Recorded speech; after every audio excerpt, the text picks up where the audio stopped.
सास का घूंघट। ये है देविका। देविका पढ़ी लिखी और मॉडर्न लड़की है, लेकिन उसकी शादी ऐसे परिवार में हुई है जो गांव में रहता है। भले ही ये 21वीं सदी है, लेकिन देविका के ससुराल वालों की सोच वो तो 18वीं सदी से आगे बढ़ी ही नहीं। आइए जानते हैं क्या होगा जब शहर की पढ़ी लिखी और मॉडर्न लड़की फंस जाएगी संकीर्ण मानसिकता वाले माहौल में। सागर, ये तुम्हारे गांव में सबने इतने लंबे लंबे घूंघट क्यों कर रखे हैं? और ये सब मुझे इतना नहीं है। सागर की बात सुनकर उसके चाचा जी महेंद्र बोलते हैं, ये बात तो तुझे गांव में कदम रखते ही अपनी बीवी को समझानी चाहिए थी। हमारा गांव में बहुत नाम है। तेरी बीवी ऐसे गांव भर में घूमेगी तो क्या इज्जत रह जाएगी हमारी। ये बोलकर जोगिंदर और महेंद्र वहां से चले जाते हैं। शाम को घर की सारी औरतें खाने की तैयारी करती है। खाना तैयार हो जाता है, लेकिन घर की कोई भी औरत खाना नहीं खाती।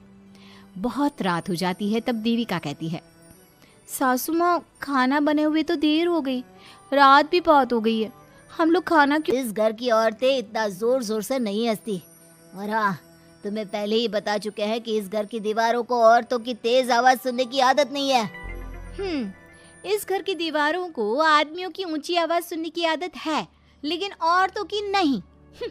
चाचा जी, आपके घर की दीवारें तो राधे कृष्णा यदि हर पाबंदी औरतों के लिए क्यों चाचा जी? औरतें ये नहीं कर सकती, पार्ट 1 है। वो यदि नहीं आप कर लोगों को सकती। अच्छा लगे वीडियो तो सांस ले प्लीज आप सकती है या लोग उस लाइक पर भी कीजिएगा पाबंदी और है? मेरे चैनल को सब्सक्राइब चुप हो कीजिएगा जाना बहू, मत और बोल। पार्ट और 2 देखने घूंघट के कर लिए लेगी तेरे एस चाचा टाइप ससुर कीजिएगा है, थोड़ा कमेंट तो में लिहाज कर।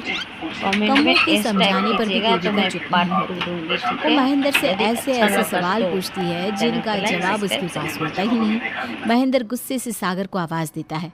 महेंद्र की आवाज सुनकर घर के सभी आदमी बाहर आ जाते हैं। जी जी चाचा जी, आपने बुलाया? अपनी मुंह जोर बीवी को यहाँ से ले जाने तो कुछ अनर्थ हो जाएगा। क्या हुआ चाचा जी? तेरी बीवी जिस तरह से मुझसे बात कर रही है, छोटे बड़े की तमीज नहीं है इसे। कम से कम 7 दिन तक ये कमरे से बाहर नहीं निकलनी चाहिए। अगर इसे मैंने कमरे से बाहर देख लिया तो किसी की खैर नहीं, समझे?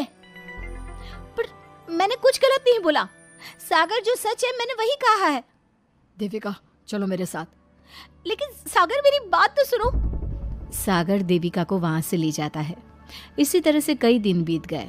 अब देविका अपने ससुराल में हर गलत बात का विरोध करने लगी, लेकिन जितना ज्यादा वो विरोध करती, उसके ससुराल वाले उस पर उतना ही ज्यादा अत्याचार करते। अब देखना यह है कि देविका अपने ससुराल वालों के अत्याचार को यूं ही सहती रहेगी। क्या उसके ससुराल में घूंघट में औरतों का दम इसी तरह घुटता रहेगा?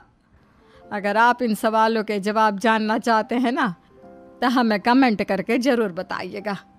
और हमारी स्टोरी को लाइक, शेयर और चैनल को सब्सक्राइब करना ना भूलें।